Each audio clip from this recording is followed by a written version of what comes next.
Assalamualaikum warahmatullahi wabarakatuh.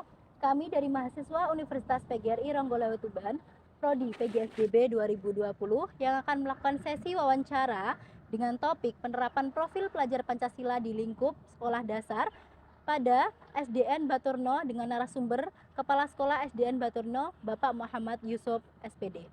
Sebelumnya, perkenalkan dulu anggota kelompok kami yang terdiri dari saya Nur Aulia Agustina.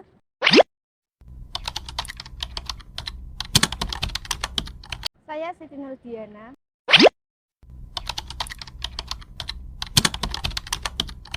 Saya Hofifatul Rizkia.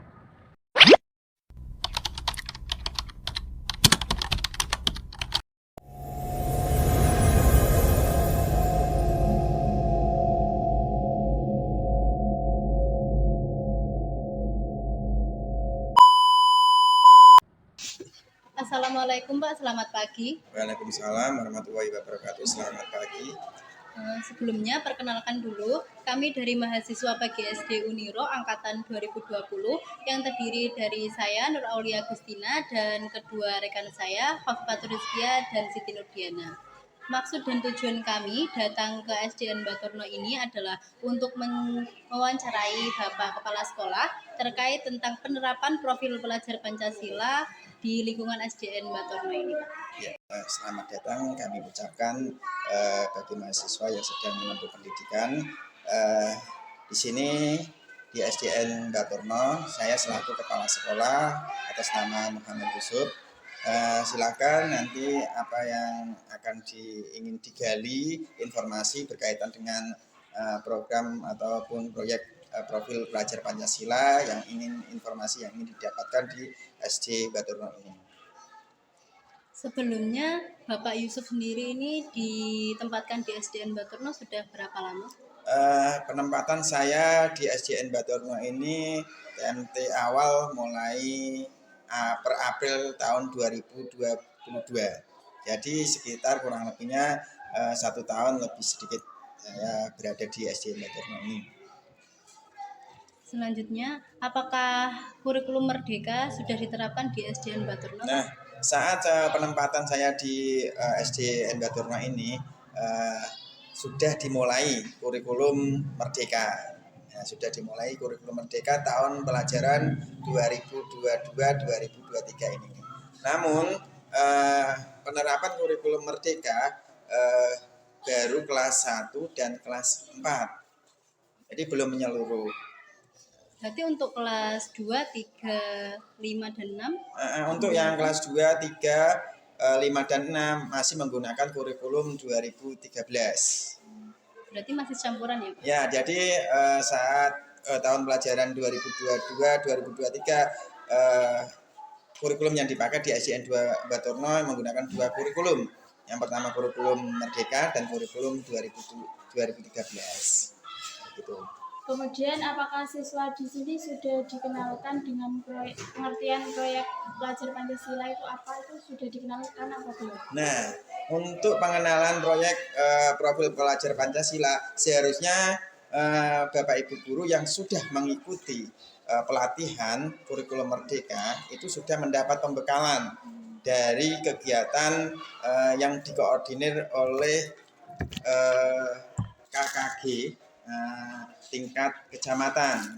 Nah, dari pembekalan tersebut Bapak Ibu guru yang mengikuti sudah memperoleh pemahaman tentang profil pelajar Pancasila. Tentunya beliau sudah mensosialisasikan kepada anak-anaknya, terutama kelas 1 dan kelas 4. Berarti itu ya Pak, kelas 1 sama kelas 4 sudah mengenal ya? Nah, seharusnya seperti itu, sudah mengenal, sudah disosialisasikan dari pembekalan untuk kurikulum Bapak Ibu guru yang sudah mendapat pembekalan kurikulum Merdeka tersebut. Selain kelas 1 dan kelas 4, apakah perlu pengenalan Pak? Untuk profil pelajar Pancasila ini kan di situ mencakup nilai-nilai luhur Pancasila. Kemudian dengan adanya nilai-nilai luhur itu, menurut saya pribadi itu seharusnya butuh sosialisasi ke kelas-kelas yang lain juga. Mengapa? Karena seiring dengan perkembangan zaman ini, adanya kita masuk pada abad 21 dan kita masuk pada reformasi industri ke-4.0. Nah, itulah yang memungkinkan kita untuk berubah mengikuti perkembangan zaman, sehingga kita juga harus dituntut untuk membentengi diri. Lalu menurut pendapat Bapak, Ya. Menurut pendapat Bapak, seberapa penting profil pelajar Pancasila dalam upaya meningkatkan karakter siswa? Ya, untuk meningkatkan ini ke tingkat meningkatkan karakter dan sikap anak itu sangatlah penting. Mengapa? Nah, ya, kita kembali lagi pada tadi, kita masuk pada abad 21 dan abad revolusi industri ke-4.1 ini sifatnya lebih terbuka, sehingga semua informasi dimanapun dan kapanpun bisa didapat. Nah, agar tidak terbawa ke hal yang kurang baik, maka menurut saya anak-anak atau peserta didik itu perlu dibentengi dengan adanya profil pelajar Pancasila tersebut. Maka sangatlah penting bagi anak-anak untuk diterapkan atau untuk dididik sesuai dengan profil pelajar Pancasila tersebut. Selanjutnya, apakah perlu persiapan khusus untuk menerapkan profil pelajar Pancasila itu sendiri, Pak? Untuk penerapan profil pelajar Pancasila bagi anak-anak di tingkat SD itu sekiranya butuh persiapan. Ada beberapa persiapan tentunya, tidak serta-merta kita meskipun dalam kesehariannya itu kita tidak sengaja itu juga menerapkan profil pelajar Pancasila, tetapi untuk lebih agar terarah itu perlulah persiapan-persiapan. Di antaranya persiapan tersebut, yang pertama mungkin mempersiapkan waktunya. Waktunya kapan toh itu yang harus dipersiapkan, waktu. Kemudian setelah waktu sudah disiapkan, kemudian persiapan yang lain menyiapkan materi pelajaran yang sesuai, yang harus dimasukkan, diterapkan profil pelajar-pelajar. Oh, ini ternyata materi ini, oh ada, bisa dimasukkan ke profil pelajar Pancasilanya di dimensi apa. Nah, itu kan bisa jadi persiapan temanya yang sesuai. Setelah penyesuaian tema, ada lagi yaitu ada instrumen-instrumen. Kita bisa mengukur anak itu ada perkembangan, itu kan karena adanya instrumen itu, sehingga kita bisa mengukur progresnya bagaimana.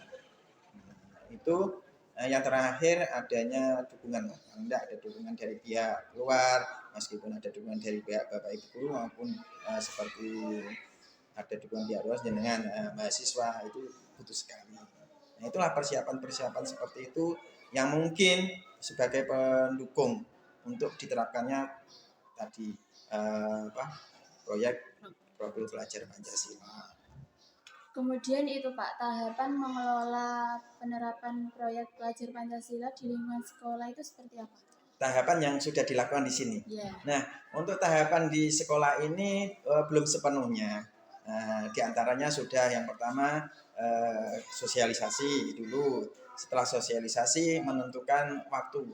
Nah, ini dilihat dari kemarin. Jadi mulai semester 1. Jadi tahapannya itu kemarin kan hasil akhir di semester 1 itu harus menampilkan proyeknya. Tetapi kemarin adanya baru sebagian. Nah, itulah dilihat dari tahapan itu di tingkat sekolah dasar itu baru sebagian diterapkan. Sehingga buku belum sepenuhnya proyek ini pengenalan secara utuh belum. Jadi untuk proyek profil pelajar Pancasila ini baru di semester 2 ini mau akan diadakan ada seperti pameran seperti itu. Jadi tahapannya untuk di SD itu belum maksimal. Yang pertama tadi tahapannya sudah menentukan tadi sosialisasi, menentukan waktu, kemudian ada penyesuaian dengan materi pembelajaran, itu termasuk tahapan-tahapan di situ. Baru sekedar tahapan di situ. Jadi belum utuh sepenuhnya. Karena ini kurikulum baru gitu ya, Pak? Betul sekali. Jadi karena kurikulum baru, jadi masih adaptasi. Lalu perlukah diadakan sosialisasi lebih lanjut terhadap proyek profil pelajar Pancasila? Nah, untuk sosialisasi sangat perlu. Menurut saya sangat perlu. Mengapa?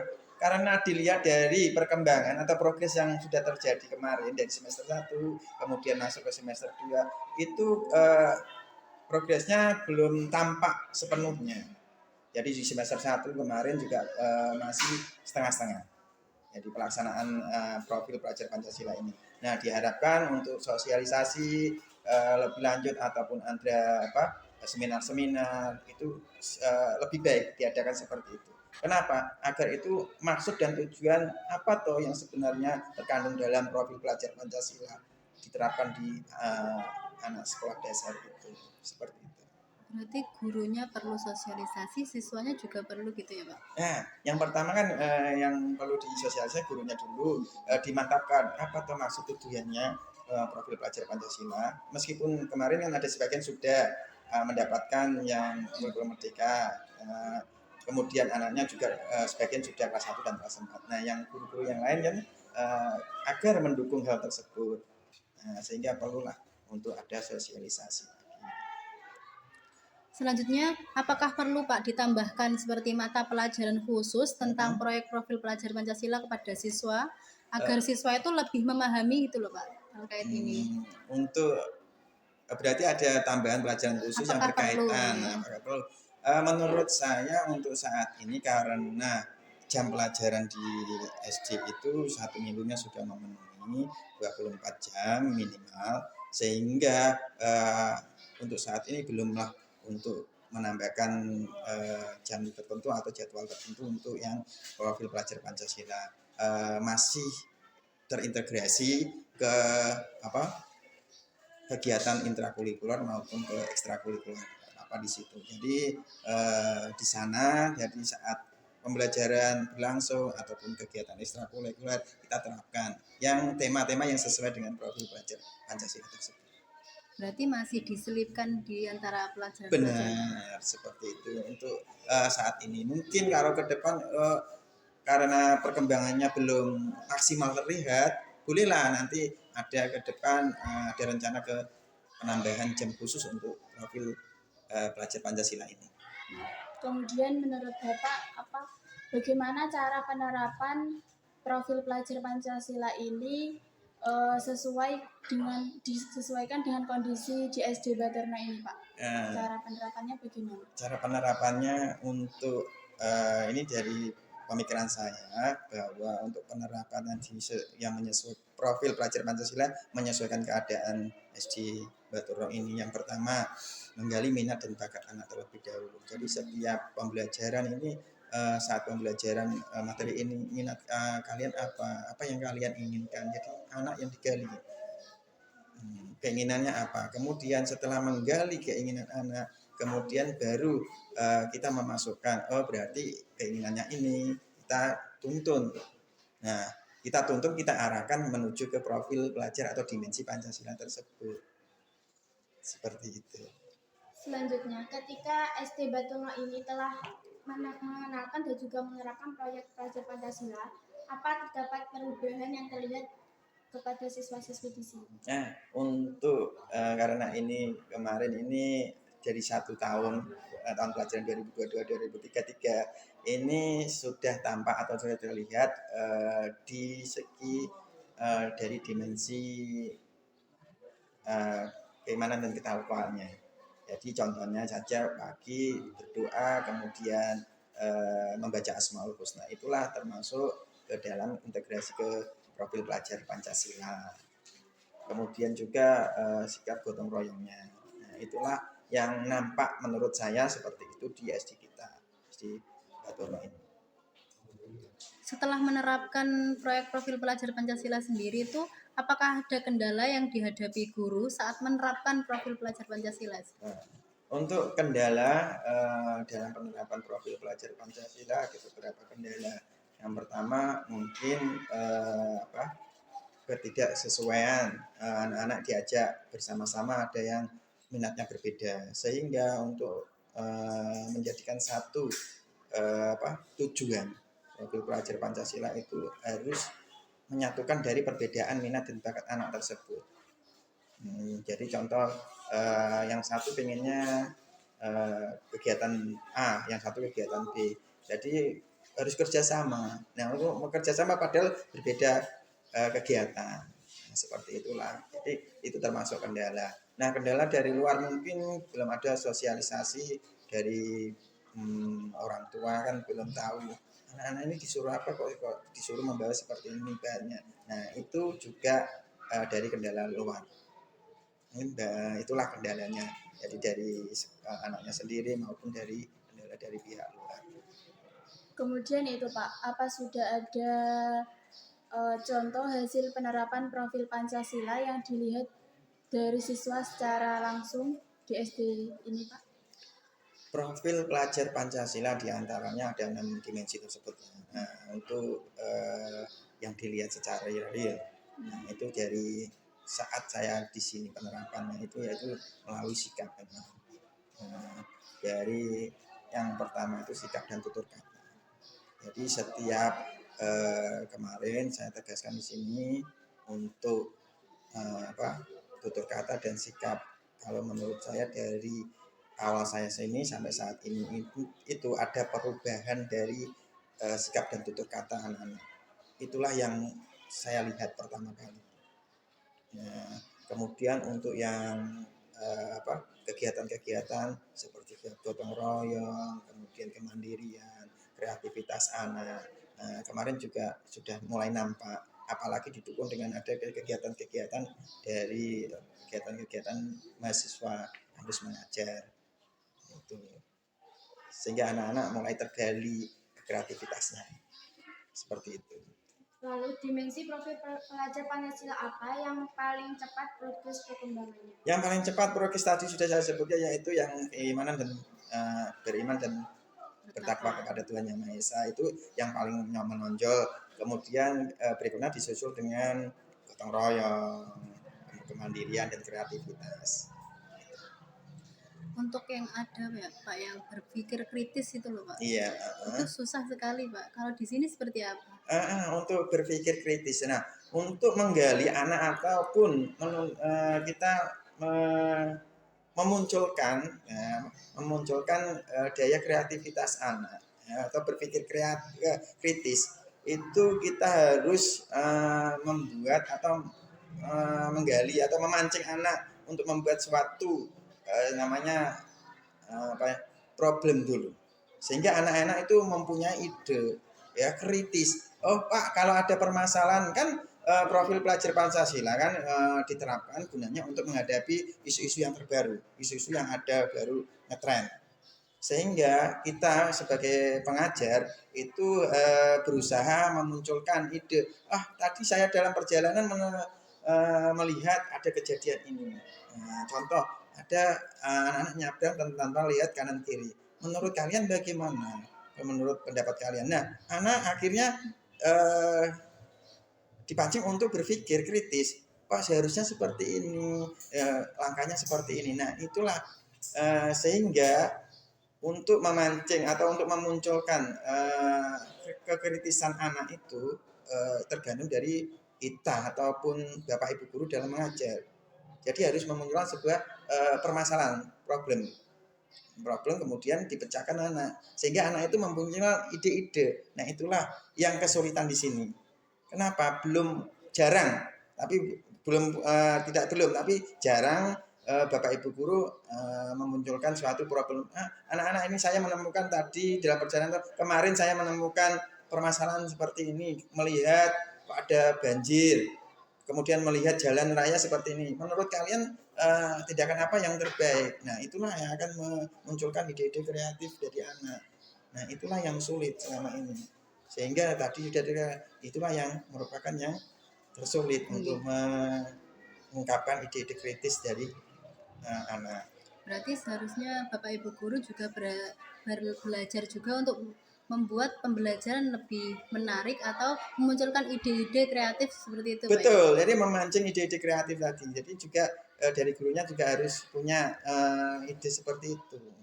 Jadi tidak hanya rata-rata ke materi yang ada, tetapi ada memancing anak dulu awal, ada kejadian apa. Nah, ini tadi seperti ini, kita harus bagaimana kalau ada kejadian. Memang profil pelajar Pancasila diusahakan seperti itu, mengatasi isu-isu yang sudah ada, yang terbaru.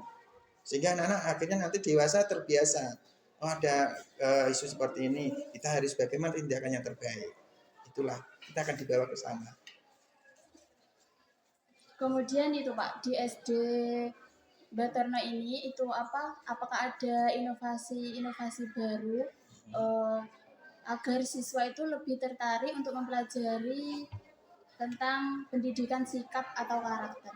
Iya, untuk inovasi-inovasi terbaru itu berupa kegiatan-kegiatan kalau di sini. Mungkin di sini kemarin ada kegiatan-kegiatan keagamaan, kemudian kegiatan-kegiatan olahraga seperti itu. Untuk inovasi-inovasi di bidang teknologi belum, karena di sini berkaitan dengan letak geografisnya di daerah pedesaan, sehingga langkah baiknya untuk inovasi itu kita sesuaikan dengan kearifan lokal. Berupa apa? Berupa keagamaan. Kearifan lokalnya seperti itu. Kalau di sini ya seperti tadi kemarin juga di saat itu ada inovasi baru oleh mahasiswa kampus mengajar juga, itu berupa saat Ramadan mengaji bersama. Itu termasuk inovasi yang sebelum-sebelumnya belum ada. Kemudian ada pembaruan. Nah, seperti itu. Nah, itulah terobosan-terobosan itu yang nantinya harapannya ke depan itu akan dilestarikan terus. Nah, Akan itulah termasuk. dikembangkan ya. Betul, dilestarikan dan tentunya ada perubahan dikembangkan ke hal yang lebih baik. Selanjutnya, untuk meningkatkan capaian atau tingkat kemampuan siswa, apa saja tahapan pengajaran yang dapat dilakukan? Untuk meningkatkan capaian pembelajaran, untuk meningkatkan capaian pembelajaran di akhir suatu materi itu berarti menggali atau mencari tadi yang pertama bakat anak dulu, kemudian memanfaatkan beberapa aset yang dimiliki sekolah. Jadi yang pertama, anak ini bakatnya di bidang apa. Nah, berikutnya yang kedua yaitu tentang aset yang dimiliki sekolah. Aset banyak sekali. Jadi aset lingkungan, kemudian aset dari dalam sekolah ini apa saja yang dimiliki untuk mendukung pembelajaran tersebut. Untuk mencapai capaian pembelajaran di akhir, maka kita harus memperhatikan itu terlebih dahulu. Sehingga setelah kita mengetahui, oh minatnya anak ini belajar seperti ini, belajar di luar ruangan, kemudian pinginnya seperti ini, kita memfasilitasi, kita menuntut. Begitu juga didukung oleh dengan aset yang dimiliki oleh SD kita, SD Baturno ini. Nah, dengan anaknya inginnya seperti ini, kita punya aset seperti ini, manfaatkan semaksimal mungkin. Meskipun itu dalam kita berada di daerah pedesaan, asetnya mungkin terbatas, tetapi yang penting kita tidak memandang dari segi kekurangan, tapi segi yang kita punya, sehingga memaksimalkan aset tersebut. Apa yang kita punya, maksimalkan saja, seperti itu. Jadi untuk mencapai capaian pembelajaran itu memaksimalkan potensi anak dan memaksimalkan aset yang dimiliki oleh sekolah, seperti itu. Yang terakhir Pak, bagaimana cara mengatasi siswa yang menyimpang dari profil pelajar Pancasila yang dilakukan di lingkungan sekolah maupun di luar sekolah? Ya mungkin pernah mbaknya melihat penyimpangan itu dalam bentuk apa? Seperti kalau bahasa Jawanya itu misuh seperti itu Pak. Ya. Terus banyak pembulian kayak anak yang jelek terus diolok-olok seperti itu. Bagaimana caranya Oh begitu mengatasi? ya, termasuk makanya tadi saya juga ingin menggali dari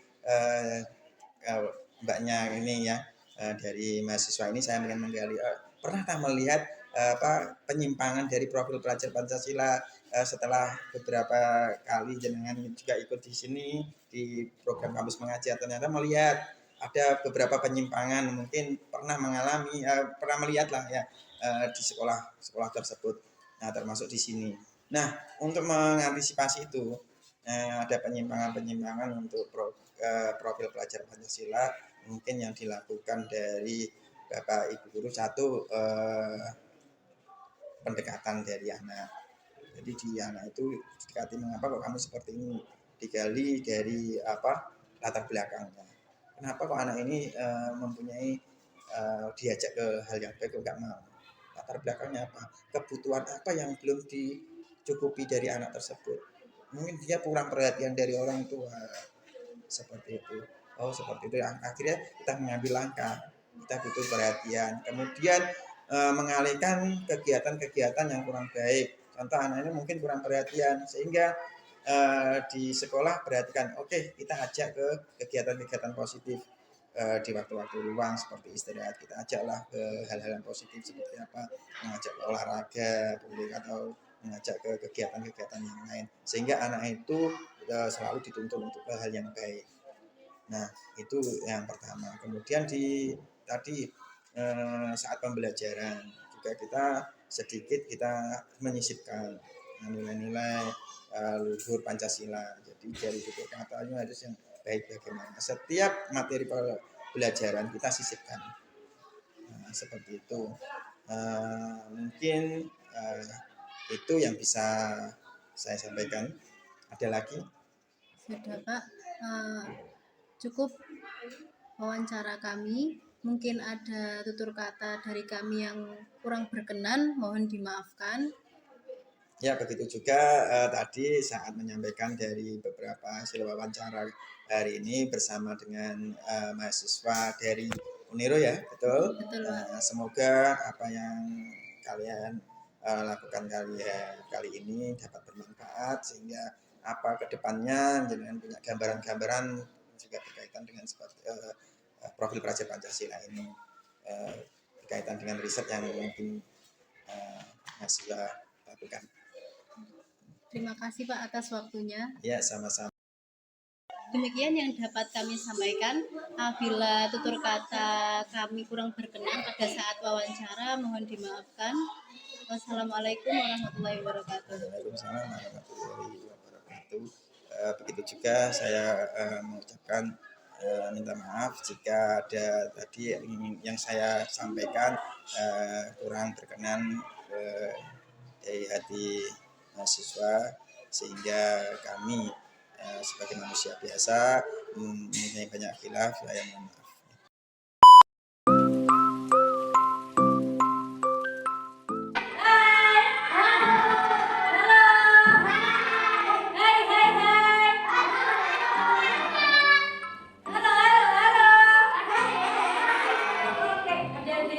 Kemarin kan kita sudah jelas tuh tentang profil Praja Pancasila yang keenam. Dan kemarin itu loh ada guru beriman dan bertakwa. Saya sampai lagi bareng ya. 1, 2, 3.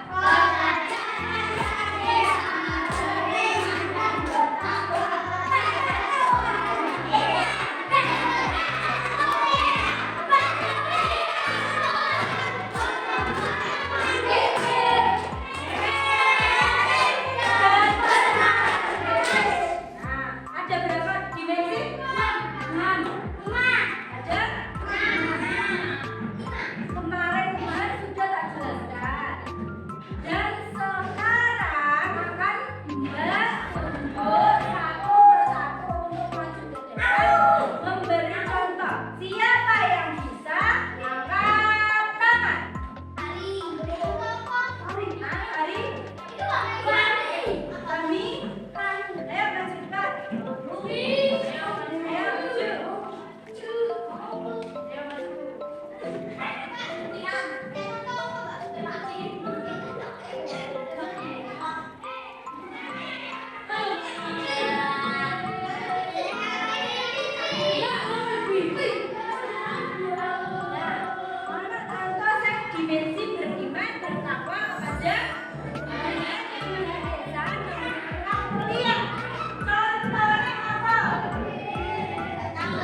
sekian sesi wawancara dari kami. Apabila ada kesalahan, kami mohon maaf yang sebesar-besarnya. Wassalamualaikum warahmatullahi wabarakatuh.